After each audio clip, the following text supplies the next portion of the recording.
Good evening, everybody, and welcome to our Wealth Formula presentation. It is certainly always a, a privilege to be on, a privilege to be able to share on our platform. And so, as I say all the time, I have the opportunity to be on this platform and specifically share this presentation, or this information rather, that I am super excited about what this wealth formula means and what it is doing or has done for me and what it's doing for others as well. So this is some powerful information. So I hope that you are ready to partake in it and that you take some notes. And so so that we can definitely be able to continue to share this message and ultimately this information. So I'm not going to belabor the time. I want to dive right in because I think this is such a powerful thing. I say out of all the calls, and we have a lot of calls, and they're all powerful. They're all important, and they all help to shape perspective that we have holistically, right? We have things from product information to motivation to definitely education, building community. But for me, this is probably my favorite call. I love all of them. I want to reiterate that I love them all, but this is my favorite because it is the wealth formula, and a formula will work for anybody that works it, right? It's not prejudice, right? It doesn't discriminate.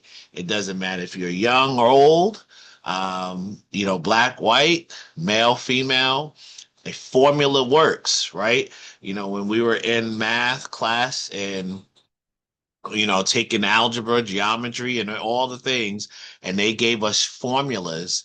The formula did not depend on the day of the week, the month, and the year, or what was going on around us. The formula worked for anybody that would apply it. So let's talk about this wealth formula and ultimately what to do with a dollar. So I have a question there at the bottom, but I already know the answer, and hopefully you also know it as well. Would you agree that most Americans do not understand how money works? And just put a one in the chat if you can if you could agree with that or understand that the question and understand the answer, that most Americans do not know what to do with the dollar. I would even go as far as to say most people across the board, whether it's in America or whether it's in another country, really does not know how money works or really does not know what to do with a dollar, right? Because that is not education that we are given. When we go to our schooling, our primary education, even secondary education, we're not taught how money works. We're not taught what to do with a dollar. So it would make sense that when we are in a position to have money, or when money, we have to become responsible for it, we do not know what to do with it. All right. And so here, when we look on the screen, we see here uh, the importance of financial literacy. We see that there is a such thing as poverty language, as well as a such thing as wealth language, right? There is a poverty language and there is wealth language. And so if you look here on my left, maybe you're right, you see the poverty language. And on the opposite side, you see the wealth language. And right in the middle, you see a picture, icon of what symbolizes the Statue of Liberty, right? Because the Statue of Liberty in our country represents freedom, right? It is a representation of freedom. And so when you have poverty language and then you now are introduced to wealth language, the transition from one to the other can give you freedom. I think that is so powerful. It can give you freedom and an ability to change your life because it is true, right? As you know, Mr. Samad says he reads a book called the Bible, and so do I. And it says that the power of life and death is in your mouth or in your tongue, right? And so let's look at the poverty language versus the wealth language, right? And so when we look here at the poverty language, you know, these are things that we are taught when it comes to the poverty language. We are taught go to school and get good grades and get a good job, right? When you find a good job, keep it. So you see people, a lot of baby boomers who are on their jobs 30, 40, 50 years because they found a quote unquote good job and they never left it, right? The rich are robbing the poor, and money doesn't buy happiness, right? Only the people with money say that, really. But money doesn't buy happiness. They don't pay much, or the rich should pay more taxes, right? And things have really gotten expensive. Now, I'm not saying in that poverty language that there's not some level of truth to these things, right? We're not trying to come to the reality and say, hey, there's no truth in any of this, but it's what you focus and what you constantly rehearse to yourself that does make a difference. That does make a difference because what you are constantly saying and what you are constantly hearing is what you will believe, and what you believe is what you act upon, right? And so when we transition through this to the mode of wealth language, go to school, right? Get good grades and start a business. Why? Because a business offers you freedom. It offers you the ability to build something beyond just a traditional job situation, which is nothing wrong with a job, right? A job is a good place to start. Here we go, but not a good place to finish. It is nothing wrong with getting a job, but it should not be the end. It should be the means to an end, right? It is called the corporate ladder, not the corporate bed. So it's not designed for you to stay in it forever. Money isn't everything, but it ranks right up there with oxygen, right? So having money is so important and so powerful that it ranks right up with oxygen. We all need it, right? One capacity, one way or another, we all need it. And money is best exchanged for experiences, not things. The older I get, the more that is important to me. And don't worry, don't work for money. Teach your money to work for you. And that, my friends, is where we're going to kind of build upon today. Don't work for money, but teach your money to work for you. Is everybody with me? Hopefully everybody's there with me, because that is one of the most powerful statements when we understand that money, when you put it to work, it never takes a day off. It never calls in sick, right? You can, when it's in the right vehicles, it will be dependable and it will show up for you. And you can guarantee that, right? It is definitely something that you will begin to see the benefits of. All right. So let's go. Money mastery. You're either mastering money or money is mastering you. Wow, powerful. You are either mastering money or money is mastering you. There's no two ways in between. There's no gray area. People that we look at are they're either making money work for them, or they're being used by money, right? So they're spending more than they have. They're living off of credit cards, right? That is where money is mastering you. But when now you are sending your money out and employing it to come back and bring you a harvest, and come back and bring you what you can use for legacy, and come back and bring you a return that you can utilize to benefit your well-being of your family, that, my friends, is where money is working for you, right? And you are the master of it. So what is wealth?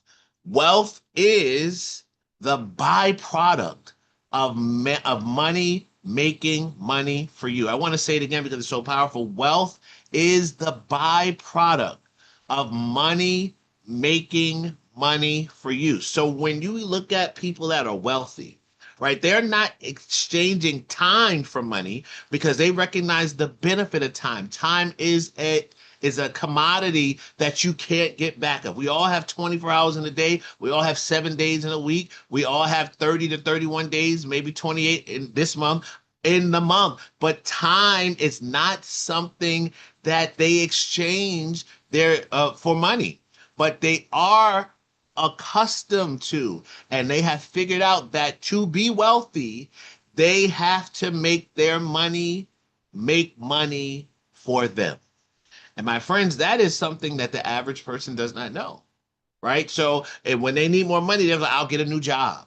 I'll get another job. I'll work overtime. I'll put in more hours. And we got to understand that we are limited resources, meaning at some point we're going to need to take a break because our body's going to say, hey, you overworking us. At some point we're going to need to take a nap. At some point we're going to need to check out for a little bit because that's just the nature of how things are. But when your money is making money for you, again, I said it before, but I'll say it again, money doesn't call in sick.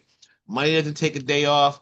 Money doesn't need a vacation. It will always work if you work it, right? So money grows on trees when you realize that money is the seed and the harvest, right? So money grows on trees when you realize money is the seed and the harvest. If you grew up like me, I had an amazing mom. She is now gone on, but she was amazing. But I did hear, hey, money doesn't grow on trees. What you think? Don't when we go in this store, don't ask for nothing, don't look for nothing, don't look at nothing, don't touch nothing, right? Because I can't afford that today, right? Money doesn't grow on trees. What you think? I'm made of money, and so that is part of how I was on the poverty side of the spectrum, right? I because that was the language I constantly heard in my mind. So when I walked in stores, it really curtailed my level of expectation. Sometimes I would ask, a lot of times I wouldn't because I already had an expectation. No, we ain't getting nothing today. However, things evolved as time went on and that methodology changed, but that was a very familiar component of my understanding. But when you realize money can be the seed and the harvest, that's when you realize, hey, money actually does grow on trees, right? Because I'm planting and I'm reaping. I'm sowing and I'm reaping. All right, so here, write this down, take a picture of it because this is worth the price of admission. And again, we didn't charge you to be here. So the wealth formula is time plus capital plus rate of return minus inflation minus taxes equals wealth. I'm going to say it again because, hey, this is it. It is time, it's the ability to leverage time and capital and a rate of return that will outpace inflation, that will outpace taxes, and that is, my friends, wealth. And again, you see that you're either mastering money or money is mastering you. And I will say, I was listening to a podcast the other day, and the guy said most people do not understand the power of compound interest. And we're going to talk about that because that is right here in our rate of return category. And so when we look at this formula, you have time plus capital plus rate of return minus inflation minus taxes, you equal wealth. This is not taught. I don't know. If you know, maybe I'm wrong, but if you know a school this is taught in, please put it in the chat. But I can't find one college, university, high school where they are teaching this. And this is what our children need to know, right? Gives them a leg up. This gives them the advantage to understand that you can leverage time. So the earlier you start, the better. You can leverage, obviously, your capital. You need some capital and the rate of return, and that will help you to outpace inflation and taxes, and you can grow your wealth. So let's look into this. Case study. We're going to dive into each part of this. This is leveraging the time component. So you have Mr. Start Early. This is the gentleman that says, "Hey, I got the wealth formula. I understand this. I know that if I start early, it's going to benefit me in the long run." So at 25 years old, he gets capital, which is $3,600 a year. right? And his rate of return is going to be at 8%. So he is leveraging a quality level of quality return is going to compound over time. And this is how he's going to leverage the first part. He's going to leverage time plus capital plus rate of return. So at 25, he puts in that $3,600. At 26, that $3,600. Now we look there at the total. That 36 now is at 8,000, right? And it's on year number 3, he puts in 36 and now is at 12,000, almost 13,000. Year number 4, consistency because he's leveraging time. We're at 3,600 and now he's at 17,000. All right, let's go. And at age 29, he's doing the same thing. 3,600, 22,000. Age 30, 3,600, 28,000. Age 31, 3,600, 34,000. Age 32, happy birthday. Well, wait a minute. He's no longer putting in the capital, but now here's where the time and rate of return kicks in because he leveraged his capital consistently, all right, for that 7 years, right? And he consistently put his $3,600 in. Now time is on his side because at age 32, he is now able to see the power of compound interest go to work. Where you remember I told you you're either mastering money or money is mastering you, right? So now his money is now working for him. And so he's no longer putting in, but he's certainly seeing return his money grow. So there's no investment at 32, but now he's got 37,000 in the account. 33, 40,000, 34, 43. And we can go all the way down to 39, 64,000. And we can go and we see 69, 74, 80. We see the power of compound interest produce over and over and over again. So here, just cutting it off at age 48, there's almost $130,000 at his disposal because he used the formula. He leveraged time. He had some capital, and here this powerful component of compounding interest is producing and working on his side.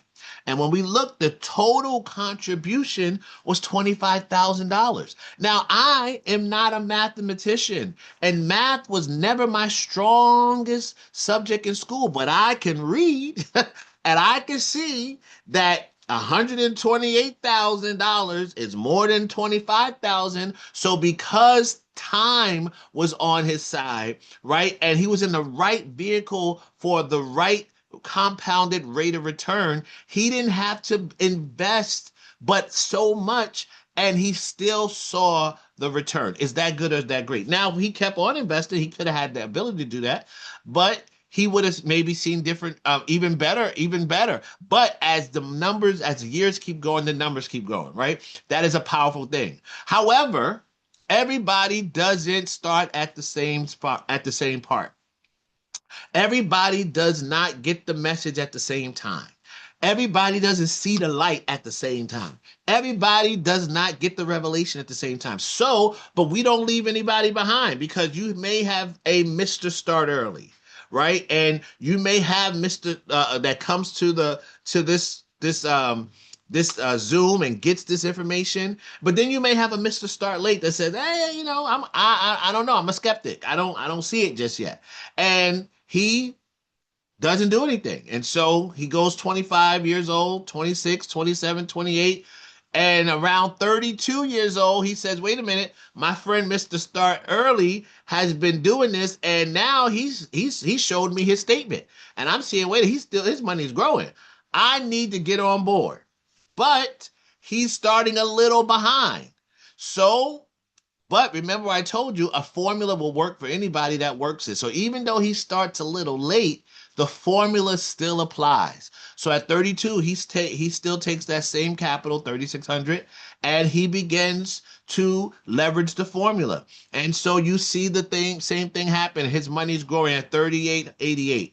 Right? And at 8,000 at age 33, and at 12,000 at age 34, and at 17,000 at age 35. I'll skip down a little bit at 41,000 at age 39.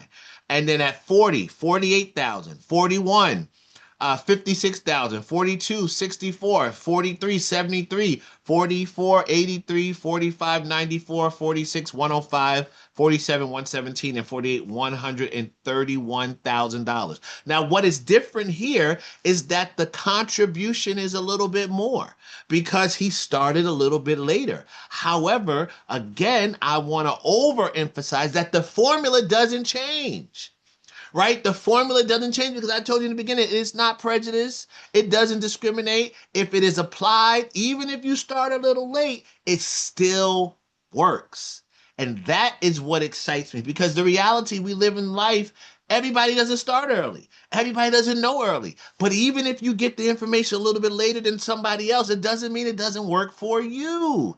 And that is what is amazing. So yes, he may have started a little late. And yes, he might have had to contribute a little bit more. But guess what? At 48, he still is over $130,000 in his account. So it might be a little bit more effort I have to put in, but I still can arrive at the right place at the right time. That is great and amazing. And every time I go through it, I get excited all over again. So that is the power of this wealth formula.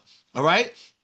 Let's look at this rate of return. All right, the rate of return, the rule of 72. Right, I was again listening to some people talk. I try to keep my mind, my brain juices going, and keep my mind stimulated with information. And here, when we understand, right, the rule of 72, and the rule of 72 is basically it's the simple way of estimating how long it takes for an investment to double, right? So when you look at it, how long will it take for my investment to double when I'm looking at the rule of 72? So depending on the rate of return, right, we see the different categories. So let's look at this is the same $10,000 and the same age 29. So everybody starts evenly. They start with the same amount of capital.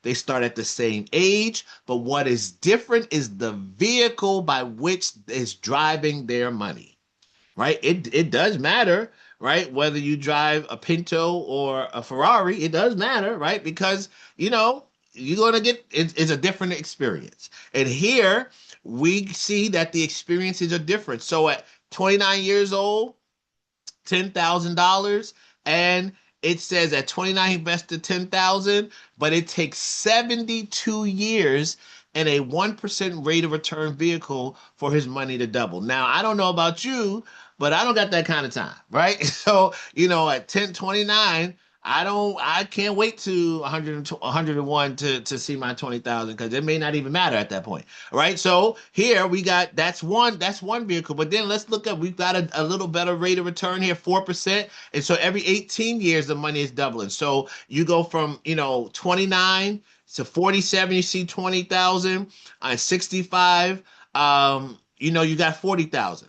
But here, 8%, better rate of return, right? Every 9 years, there's a doubling of the money. So at 29, you start with that 10,000. At 38, it's 20,000. At 47, it's 40,000. At 56, it's 80,000. At 65, it's 160,000. So life is getting better here, right? But look here, my personal favorite, obviously at the 10% rate of return, every 7.2 years, you're seeing your money double.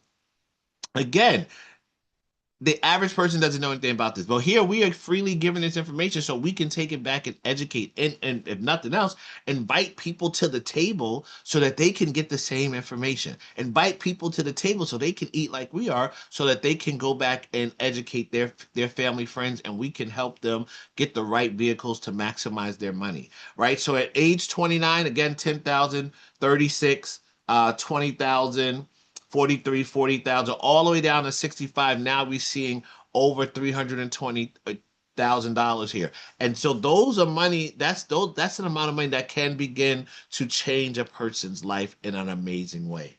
All right. So here, how does your money grow? So there's going to be three components or buckets or pillars or however you want to say it that you're going to see money grow. It's either going to be fixed, write this down, variable or index. Fixed, variable, or index. Once again, fixed, variable, or index. I had no idea. I didn't know about this, right? That is either going to be in a fixed vehicle, a variable vehicle, or an index vehicle. So here in a fixed vehicle, it is steady. You're going to see some level of growth, but the rate of return is going to be low. So if you look at our last slide, you're going to probably look more toward the lower part of our graph where maybe the 1%, maybe the 4%, I don't know. But definitely it's going to be steady. So there'll be some guarantees there, but it's going to be low, right? And it's going to be slow. But it is fixed. So it's going to have some steady growth, right? But then you have the variable. And the variable, there's going to be changes that happen within the growth process. You're going to gain, but you're definitely going to lose. But you got to be willing to ride the wave. So when you look here at this graph, it is give remembrance of a roller coaster. And if you've ever been to a theme park and a roller coaster, you know it is going to give you loop to loops, it's going to give you some deep falls, and that's why people are screaming, because it is the unknown. And many people, when they look at their money in the variable market, they are screaming because it was one day up, and the next day it was on a free fall. And it's probably traumatic, right? When you look at one day, you got one amount, you say, okay, I'm doing pretty good.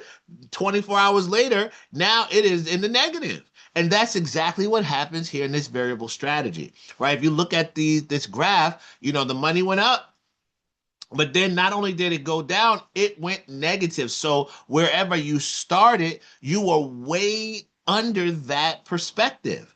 Right. But then, hey, the rebounds, it goes up and it goes down. It goes up, it goes down, it goes up, it goes down. And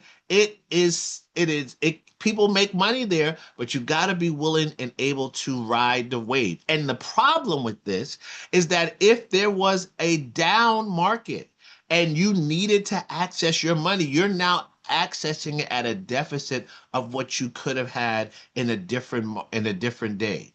Right? However, the best approach is the index strategy. Why? Because the index strategy is the marriage between the fixed and the variable, right? And in the index strategy, here's the best thing. Write this down if you don't know it. You get to capture the gains, but you do not participate in the losses, right? That, my friends, is it was a kept secret, right? But we're not letting it be a secret anymore. We shouting it out, right? Because you get to capture the gains, but not participate in the losses. So here it's like a stair step where you start, you may gain a little bit, and if the market is not moving and the market is not capturing, it is down, you may not make any money, but you don't lose any money. So you are at a zero. You don't gain, you don't lose, but so your money is protected and it is secure, right? But then when the market goes up, there you go again, capturing those gains. But if the market goes down, you are not losing, you're not making, you're not losing, but you're in a strategy that is a secure place to watch your money grow. And I don't know about you, but I'm not interested in losing any money. Right? I want to be a part of the strategy that's going to help me to see my money grow. So I think, is that great? I think it is, right? So the best time to plant a tree was 20 years ago, right? That's Mr. Start Early, right? But the second best time to plant a tree is now. That might be Mr. Start Late. However, you got to get in the game. Right? You're not going to sit on the sideline forever. You got to get in the game, because when you get in the game, then amazing things can happen. So let's look at this bank-owned life insurance. This is where I say, ladies and gentlemen, success leaves clues. Right? Success leaves clues. All of these names on this screen, you've heard of them at some point, sometime, somewhere, some way, right? You heard of Bank of America. You heard of Wells Fargo. You heard of JP Morgan. You've heard of PNC Bank. You've heard of Truist Bank. Success leaves clues because these entities are in the business of making money. They're not in the business of losing. They're in the business of making money, which is why we put our money in them. That's a whole nother conversation for a whole nother day. But they take our money and then they go and make more money for their entity, right? But they're not in the business of losing. So if for Bank of America, and if for Wells Fargo, and if for JP Morgan, and if for PNC, and if for Truist Bank, bank-owned life insurance is a strategy of wealth building, then it's a clue for you and I, right? Because these very same companies, most of them, many of them, when the markets went down in 2008, and we'll talk about that a little bit later, and in 2020, they lost millions and billions of dollars in 2008, while people are losing their homes and people were devastated. These companies were being bailed out because that's just how the cookie crumbles. But here, they now have changed and adjusted strategies, and now they invest in cash value life insurance.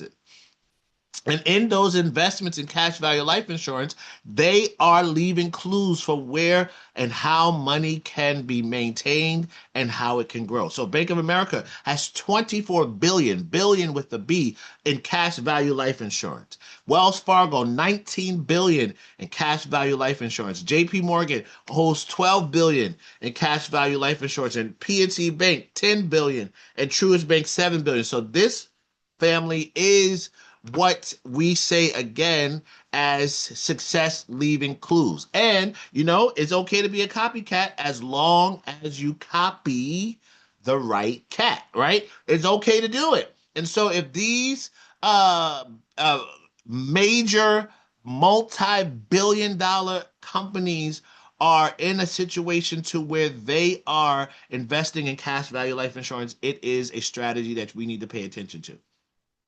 So let's look at the inflation part, right? Because we know it is, time plus capital plus rate of return, and we want it to be to the point, and it is possible to be to the point where it's outpacing inflation, right? And so the question is, are prices going up, or is the value of the dollar really going down? And so I was in Greece last year, right? I was in Greece last year, and I was telling somebody the other day that when I was in Greece, I had no idea that my dollar was unwanted. I had me being this entitled American, going in Greece. I'm going to give them my money and they're going to like it, right? And when I pulled up to the store, they was like that George Washington, that Ben Franklin, we don't want them, right? You've got to get our money. Why? Because the value of my dollar was not supported there, right? They did not want the American dollar.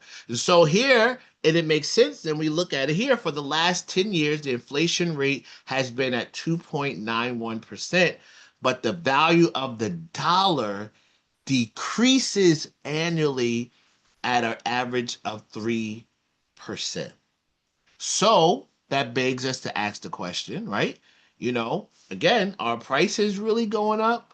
Or is the dollar losing its pizzazz, if you will, right? Is it losing its sizzle? Is it the value of the dollar going down? So unless your money grows at a rate that is superseding the inflation rate, you are losing money. And again, we go back to the graphic we just showed again. You don't want to be in that losing posture, right? That variable up and down, up and down. You want to find a vehicle that's going to help you grow your money at a point that is going to supersede what inflation is doing so that you can continue to grow into wealth, right? So here's how is your money being taxed? So let's talk about taxes, because that is the other end of the wealth formula, right? Taxes, taxes, taxes, taxes. Right now, everybody's talking about taxes. Why? Because this is that time of the year where people are in the mindset of taxes. So you can either be taxed now, all right, tax deferred, or have some tax-free retirement, right? So when we talk about tax now, that is the mutual funds.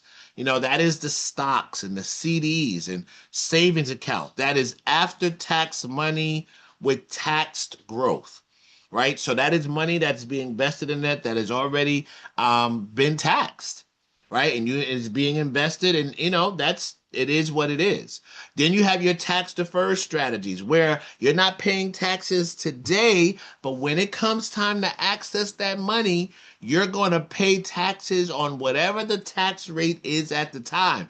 And if you're like me, you don't like to deal in a lot of unknowns, right? You don't like that. You don't like a lot of unknowns, maybe a little bit, but not a lot of them because it's just too much, right? So here in the tax deferred component, you have your 401ks and some annuities and the 401, 403b. So it's before tax money that's being placed in and it's growing, hopefully, and if as long as it's in the right vehicle, it's growing and you're seeing returns. But when it's time to access it, you will be taxed at the tax rate at the time.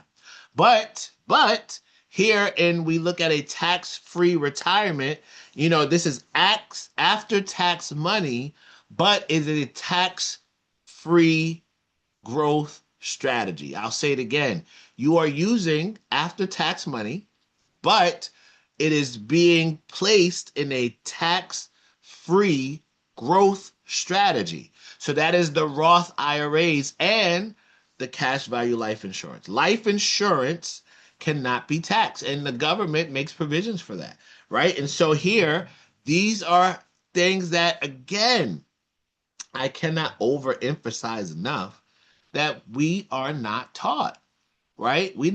Most people that we encounter on a day-to-day basis, they have no idea about any of this, right? And so therefore, this is such a powerful source of information for them, right? So let's look here at the wealth formula. Let's begin to tie this together. Let's look at this strategy. When we look at cash value life insurance, we have in this provisions, right, where your greatest asset is your ability to produce income. And your second greatest asset is how well you can protect it. So having your health, having your strength is so amazing because it gives you the ability to go out and gather the resources. But the second greatest thing is once you've gathered it, make sure you keep it, right? Make sure it's protected so you don't lose it, right? Or you minimize the loss at least, right? So here is the financial solution in case, unfortunately, someone dies too soon, right? They become ill, or the thing that we all hope for, we live too long, right? We live so long that we have so much that we have to, share it with those that we know and love. So here's this case study on this young man that, remember, I'm just as a point of review, right? What is the formula? Time plus capital plus rate of return minus inflation minus taxes equals wealth. So we're going to see each one of those components at play in here, right? So right now, the way this particular strategy is set up, it is set up on a 20-year funding period, right? So that's time.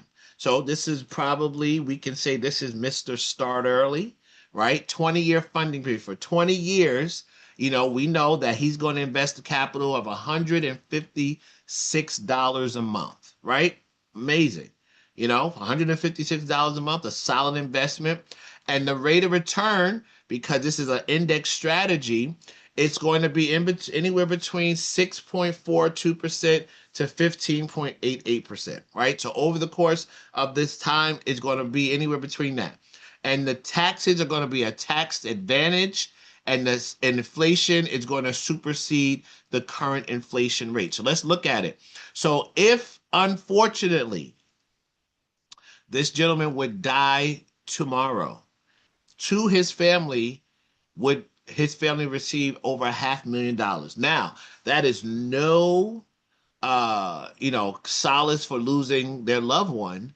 However, but what it is an ability for that family to be able to take care of the things that always come with, someone not being around that they know and love. So $500,000, right? All starting with $156 investment and $500,000. But hey, if he lives too long and needs cash, needs that to, as people always do for something, whether it is to gift to someone or to take out to buy a home and invest it in somewhere else or do something with it, there is an ability here that we see that just here at age 69, he'll have $730,000 in his account.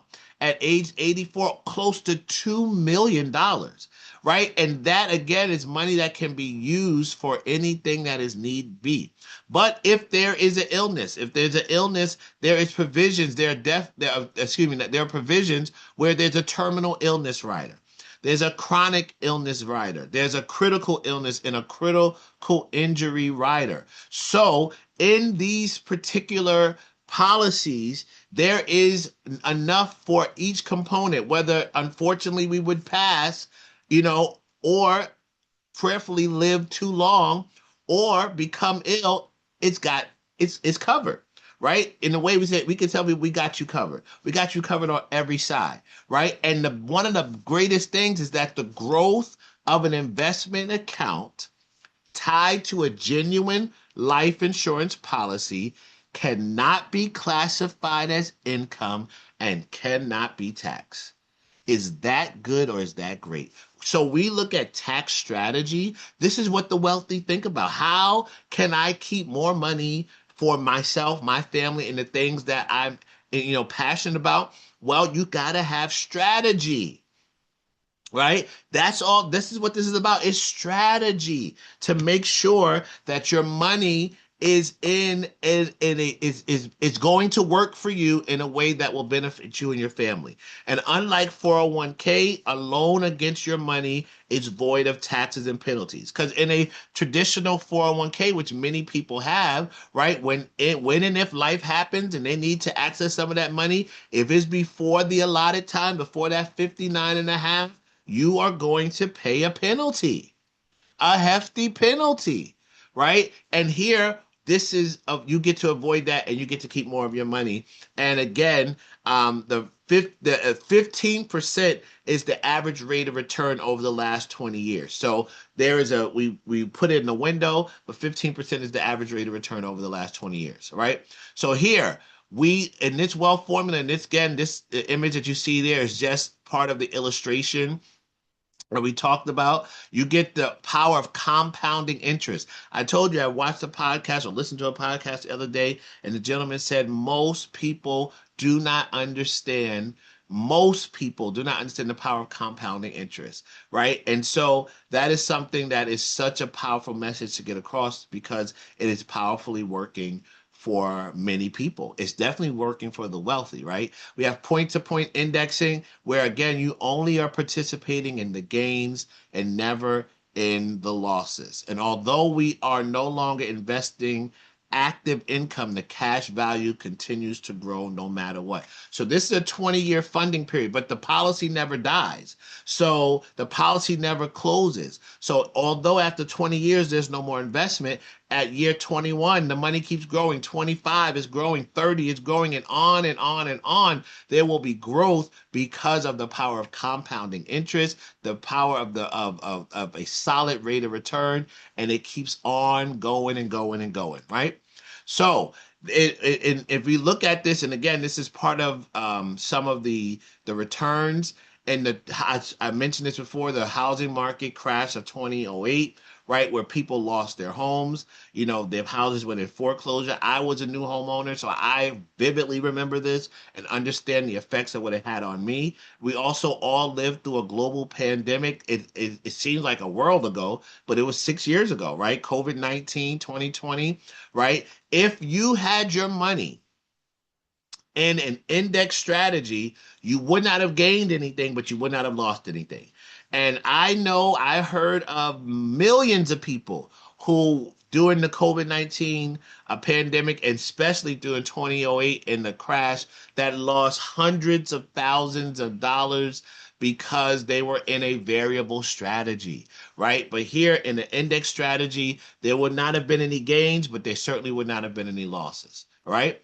So who qualifies to work with us? We are licensed financial professionals qualified to work with anybody. And because we're qualified, we customize a strategy that works best for you, right? What is amazing is that we don't just set it and forget it, but we meet with our clients every 6 months to make sure that they're still on the right path for the goal that they have, right? We want to meet people where they are and make sure that they're accomplishing their goals, right?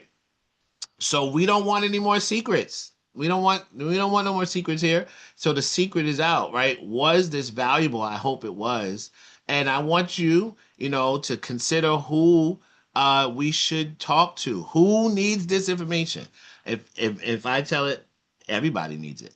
But hopefully you agree the same. So I thank you, ladies and gentlemen, for your time, for being on tonight. I hope this was valuable to you, and I hope you will do what I encourage you to do and share, share, share, because everybody needs what we have to offer. All right. Until next time, good night and God bless.